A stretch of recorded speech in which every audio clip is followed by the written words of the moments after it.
Maria.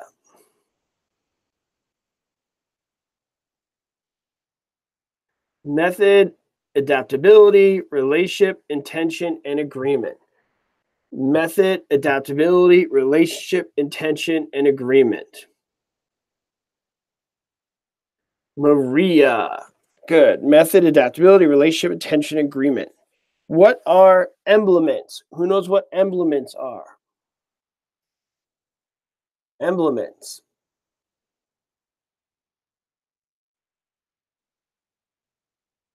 What are emblements?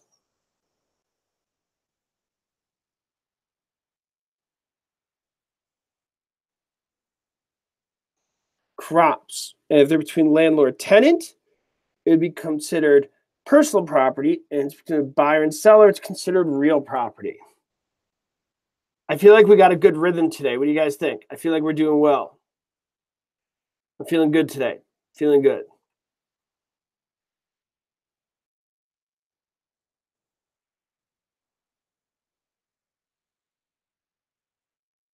Okay, a person who has completed control over a parcel of real estate is said to own a leasehold estate, B, fee simple estate, C, life estate, D, defeasible fee estate.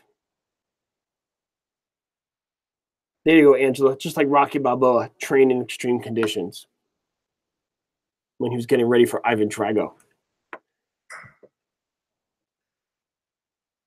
Okay, B, fee simple estate. Good. Okay, so you got the less than freehold estates and freehold estates. We won't go over the less than freehold estates right now. But the freehold estates, there's 3 types you need to know for your exam. What are they? There's 3 types that you need to know for your exam. What are they?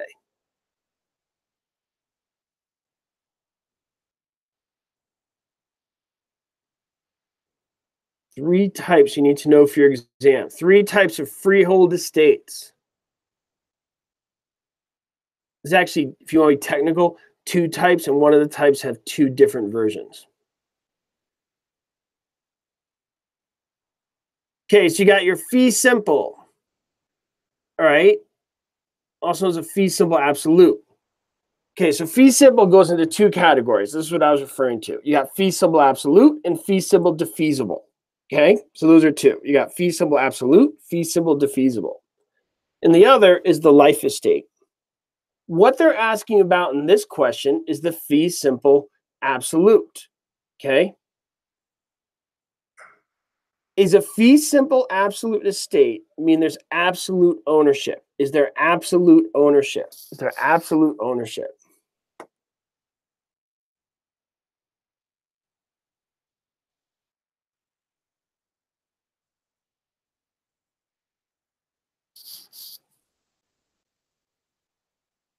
Absolute.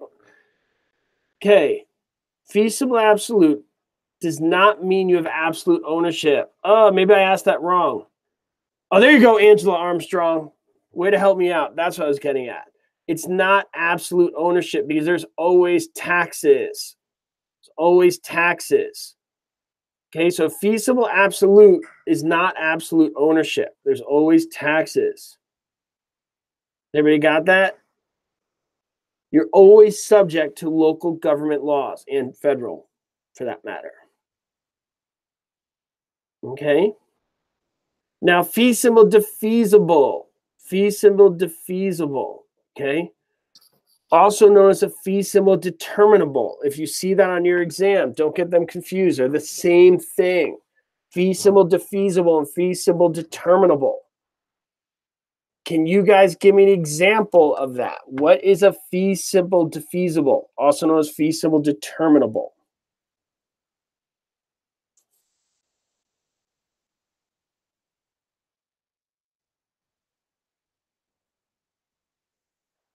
It means there is a condition. There's a condition. No smoking could be one. No alcohol.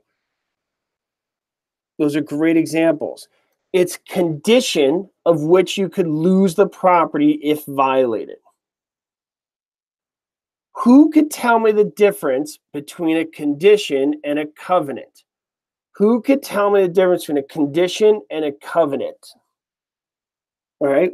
So you hear it a lot, especially if you guys live in a condo. You hear this covenants and conditions. What's the difference between a condition and a covenant? Who knows?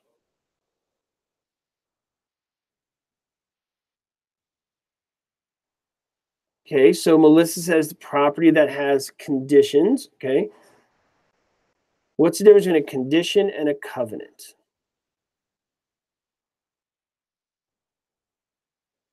What do you guys think?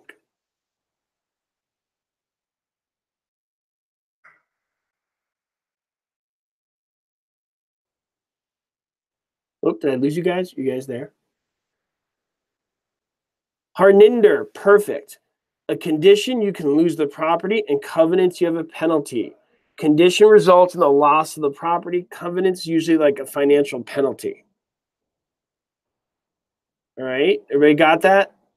So the things are under a condition. Those are things that if you do, you lose the property.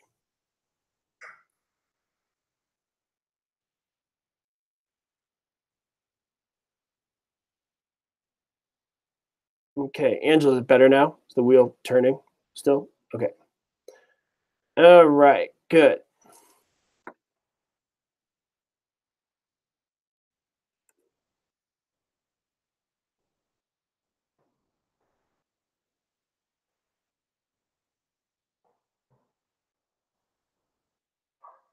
Okay. If the owner of the dominant tenement becomes the owner of the servient tenement and merges the two properties, what happens? A, the easement is unaffected. B, the properties retain their former status. C, the easement becomes dormant. Or D, the easement is terminated. Good, because you don't need an easement over your own property. You guys want to hear some good news today? Who wants to hear some good news? The easement is terminated. Good, because you cannot own, you don't need an easement over your own property, obviously. Today, I was awarded my free drink at Starbucks. That was my good news. I finally got that bonus where I get a free drink. So I'm very excited about that. Once I got the free drink and I found out you could order whatever you want at whatever price. So I asked them to make me the most expensive possible drink at Starbucks that you could possibly make. Has anybody ever done this before? I asked them to make the most expensive drink possible. So they gave me that venti with all the shots and all the sugar and all the things. And I drank it. And honestly, it was the most disgusting I ever had. And right after, I thought I was going to run like 10 miles and paint a house. And then I drank it. And then 2 hours later, I was in like a sleeping coma for like 5 hours. So don't do that. But I had to do it. It was free. So I said, okay, make the most expensive thing possible. But I was seeing like pink bunny rabbits fly in the sky while I was painting a house.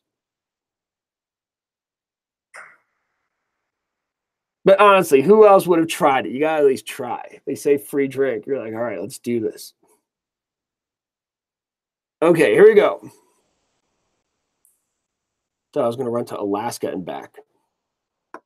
All right, here we go. The rights of the owner of property located along the banks of a river are called A, riparian rights, B, hereditamento, C, prior appropriation rights, or D, littoral.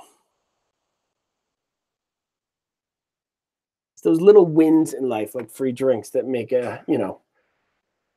make you happy. Okay, what are riparian rights? What are riparian rights? We got littoral rights and riparian rights. What's the difference between riparian rights and littoral rights? Who could tell me? Riparian and littoral. What's the difference? Who's got this? Riparian and littoral.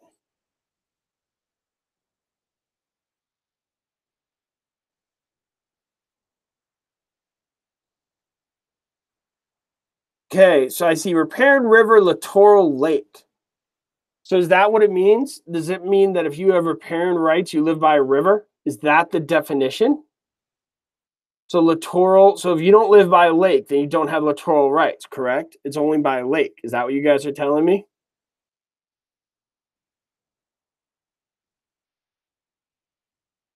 All right. There you go, Jennifer Villa. Littoral is a still body of water. Jennifer, good job.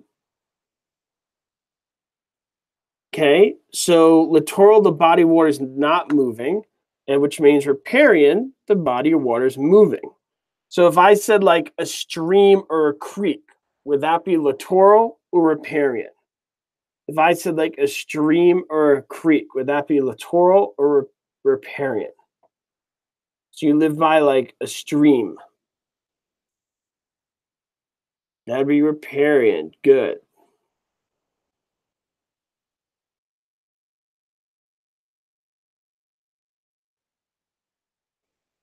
I feel like I should make a recording for you guys when you go take your exam. As you're walking in, be like, you could do it, you could do it, you could do it, you could do it. Relax, relax, relax. Who'd want to hear me say that as they're walking into the exam? Just put in your headphones and have me in your ear, kind of like Obi-Wan was in the ear of Luke Skywalker over his shoulder. I'm with you. The Force is with you. Angela wants me to sing Eye of the Tiger. I could do that. Okay, here we go.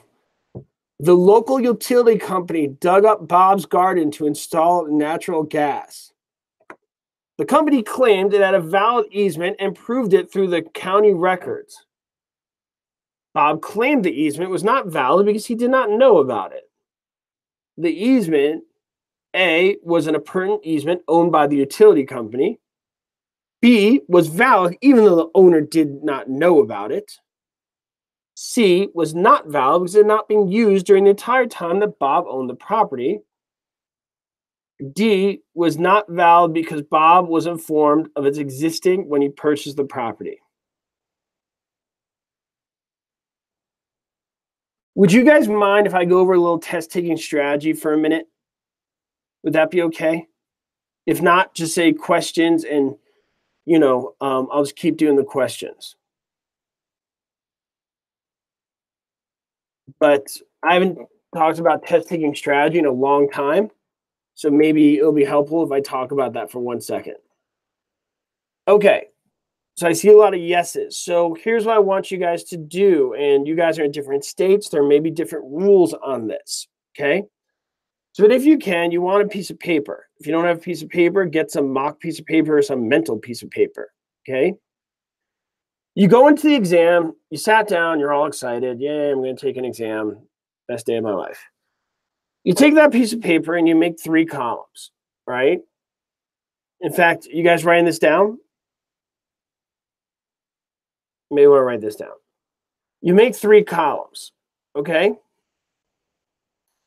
You go through the exam, all right?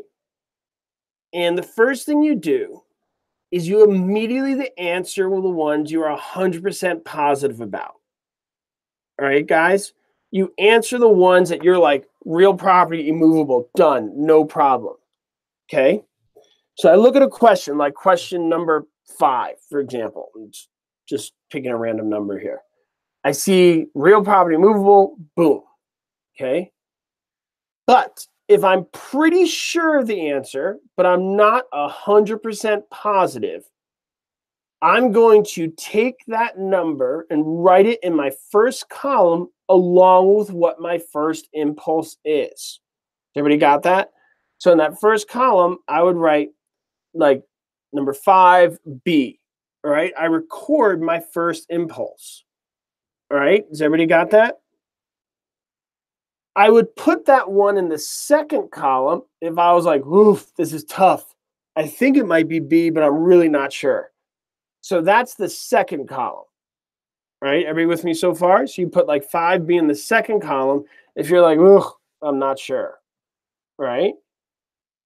So if you answer the ones that you're positive about, and the first column is the ones you're pretty sure but not 100%, and the second column ones you think are pretty difficult, what do you think that last column's for? What do you guys think that last column is for? I know some of you are going to be like, math. So that last column is for the questions where you have no idea. No idea. It may as well be Greek, all right? For some of you that may be math, some of you it may be long answers, long questions, big word problems. You have no clue what it is, okay? All right.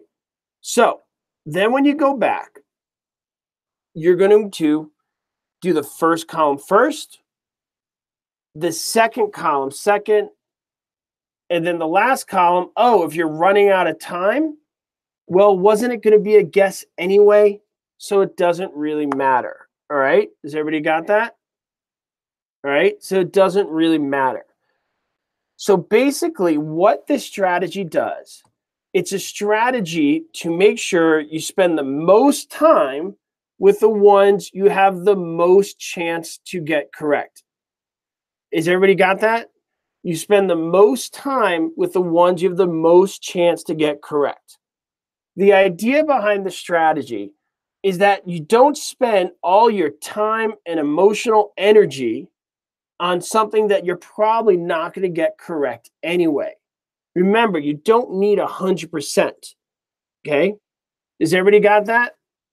Does everybody understand that? I said we're all in different situations, different states, but usually they let you go back and do things. Okay?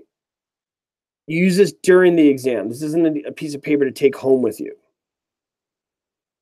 All right? Does everybody got that? So please don't overanalyze this too much. I see some of you guys, well, there's this, that, and the other. All right? Understand the principle of what I'm talking about. And the principle of what I'm trying to get at is for you to form a strategy, whether it's mine or one that works for you and your situation, okay, where you spend the most time with the ones you have the most chance of getting correct.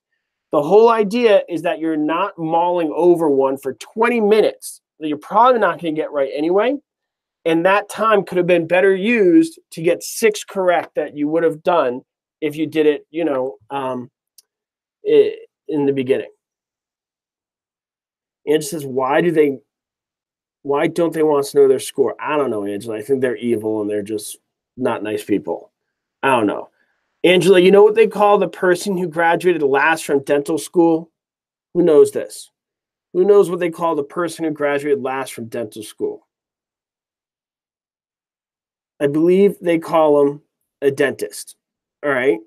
Does everybody get my point? So it doesn't matter what your score is. Okay. Yes, Jesse's got it. They call him a dentist. All right. So, and by the way, the scoring in the test centers, it varies from state to state. That's why I said make sure you just understand the principle of what I'm talking about. Okay. All right, guys. So that's that for now. So I will see you all tomorrow, same time. I hope you have a great day. I'm going to go watch that Queen movie tonight with Freddie Mercury. Has anybody seen it? Is it good? Has anybody seen that movie? I'm thinking about watching that Freddie Mercury movie. Nobody's seen it? Okay, so that's my evening. For the rest of you, have a great day, and I'll see you guys tomorrow.